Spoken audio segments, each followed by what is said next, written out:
Part 3 में हमने देखा था कि सायरन हेड भोंदू को किडनैप कर लेता है और टबलू और घोंचू ढोंडू बाबा के पास मदद मांगने जाते हैं, लेकिन बाबा वहां नहीं मिलते। और जब वो वापस आ रहे होते हैं तो वो देखते हैं कि वो सारे एलियंस तो अभी भी धरती पर है जो यहाँ से चले गए थे और यहाँ पे रहकर सारी इलीगल एक्टिविटी कर रहे हैं और वो एक सायरन हेड के बच्चे को भी टॉर्चर कर रहे हैं। तभी एलियंस उनको देख लेते हैं और उनका पीछा करने लगते हैं और उन्हें पकड़ कर मारने वाले होते हैं। तभी ढोंडू बाबा लव एंड थंडर की एंट्री हो जाती है।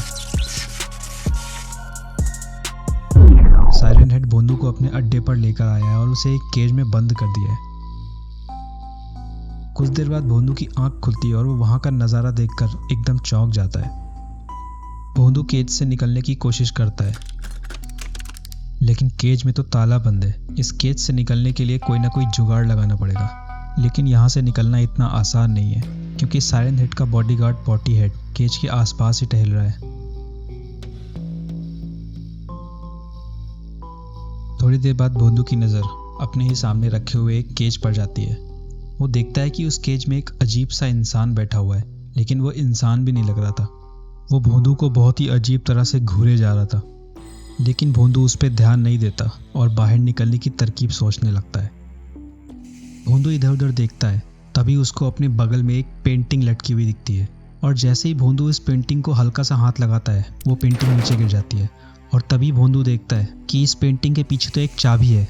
वो जल्दी से हाथ बढ़ा के उस चाबी को लेता है और उस केज के ताले को खोलने की कोशिश करता है और लकीली वो ताला खुल भी जाता है। भोंदू दबे पांव धीरे धीरे दरवाजे की तरफ बढ़ रहा है, लेकिन बस पॉटी हेड उसे देख ना पाए।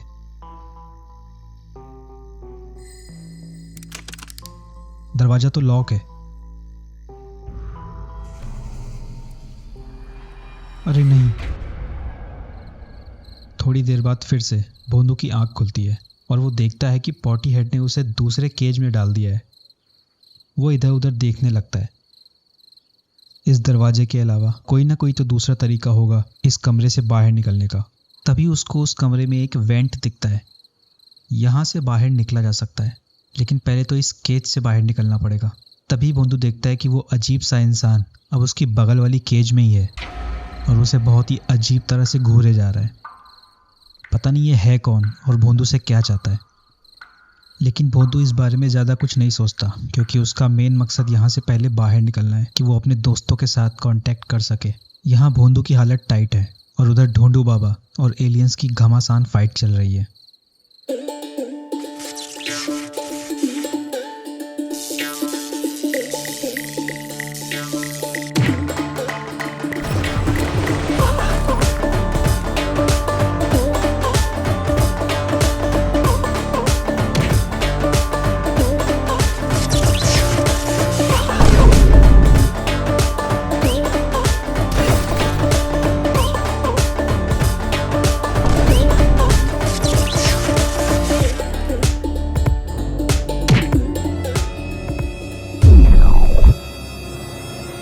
भोंदू अपनी नज़रें चारों तरफ दौड़ा रहा है कि कहीं कुछ तो मिले जिससे इस केज को खोला जा सके। तभी भोंदू अपने केज के बगल में थोड़ा ऊपर की तरफ एक रिंच देखता है। वो जल्दी से हाथ बढ़ाकर उस रिंच को लेने की कोशिश करता है, लेकिन बहुत कोशिशों के बाद भी वो रिंच उसके हाथ नहीं आती और तभी वहाँ पॉटी हेड आ जाता है और उसे देख लेता है।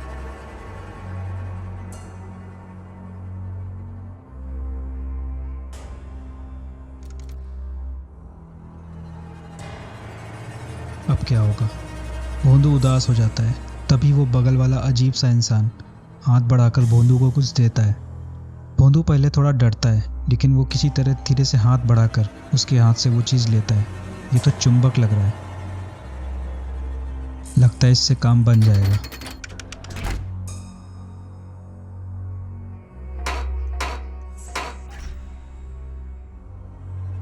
भोंदू जल्दी से अपने केज से बाहर निकलकर दूसरे केज का भी ताला तोड़ने लगता है, लेकिन तभी वो अजीब सा इंसान उसका हाथ पकड़ लेता है। लेकिन क्यों?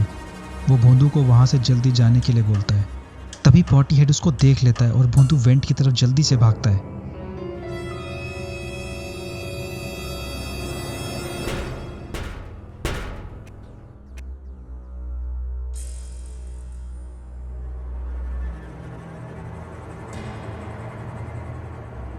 भोंदू इस वेंट से होता हुआ कहीं और ही निकला। भोंदू सोचता है अब यहाँ तक आ ही गए हैं तो एक काम निपटा ही दिया जाए। अब भोंदू को फटाफट यहाँ से बाहर निकलना पड़ेगा।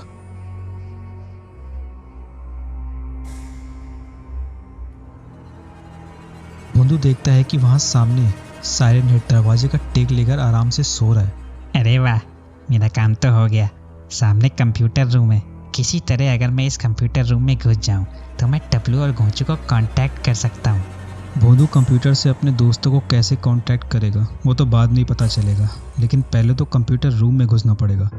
भोंदू सोचने लगता है कि क्या किया जाए। तभी भोंदू की नज़र उस फ्लोर पर जाती है और वो देखता है कि वहाँ पे एक बड़ा सा होल है। तभी भोंदू को एक आइडिया आता है और वो जल्दी से अपने सामने पड़ी कारपेट को लपेटता है और ले जाकर उस होल पर बिछा देता है। लगता है अब मेरा काम हो जाएगा, लेकिन अभी भी एक चीज की कमी है। भोंदू को कुछ ऐसा चाहिए जिसे वो साइरन हेड के मुंह पर फेंक कर मार कर उसे जगा सके, और जैसे ही साइरन हेड भोंदू की तरफ बढ़ेगा उसका काम हो जाएगा। यहाँ अभी भी घमासान चालू है, लेकिन अभी तो पासा उल्टा पड़ गया है। एलियंस बाबा को बहुत पीट रहे हैं। बाबा को गुस्सा आ चुका है और वो अपना बीस्ट मोड ऑन करने वाले हैं।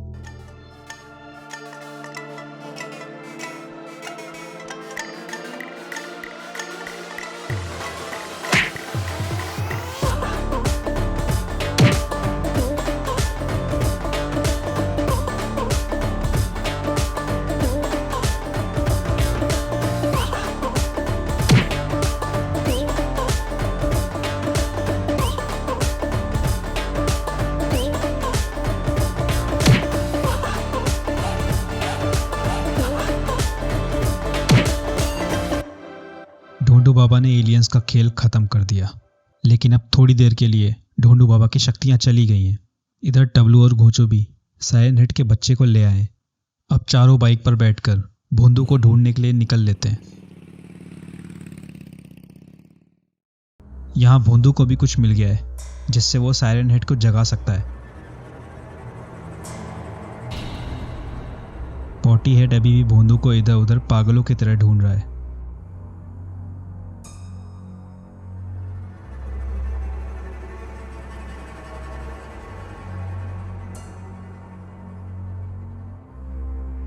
भोंदू तैयार हो जाता है और क्रोबार खींचकर साइरन हेड के मुंह पर मारता है।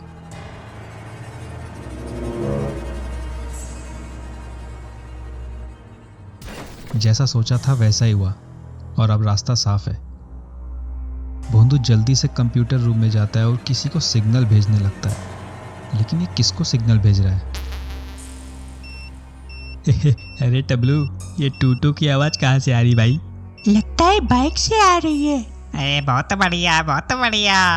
टबलू गाड़ी साइड में रोकता है और सामने लगा लाल बटन दबाता है। अरे टबलू, अरे बोंदू, तुम कहाँ हो? पता नहीं यार, हमको खुद नहीं पता हम कहाँ पे हैं। जल्दी से आ जाओ यार, हमको बचा लो, बहुत डर लग रहा है। अरे बोंदू, डरो मत, हम लोग अभी आते हैं। बस घर जाते हैं, नहाते धोते, कपड़े बदलते हैं, मैगी वैगी खा के अभी पहुँचते हैं। अभी बुआ की बारात में आ रहे हो क्या भाई? जिस हालत में हो आ जाओ। अच्छा ठीक है, तुम 2 मिनट रुको, हम लोग 2 घंटे में आते हैं। साइरन हेड हमको कहा जाए, बस उससे पहले आ जाओ यार। थोड़ी देर बाद सब भोंदू की बताई हुई जगह पर पहुंच जाते हैं। पापा बोलते हैं कि चलो तुम्हारे दोस्त को लेकर आते हैं, लेकिन टबलू और घोंचू बोलते हैं कि आप अंदर जाके भोंदू को लेकर आओ, हम लोग आपका यहीं पर इंतज़ार करते हैं। बाबा की भी अंदर जाने की हिम्मत अभी नहीं हो रही क्योंकि उनके पास अभी उनकी शक्तियाँ नहीं हैं। फिर भी वो किसी तरह हिम्मत करके अंदर जाते हैं।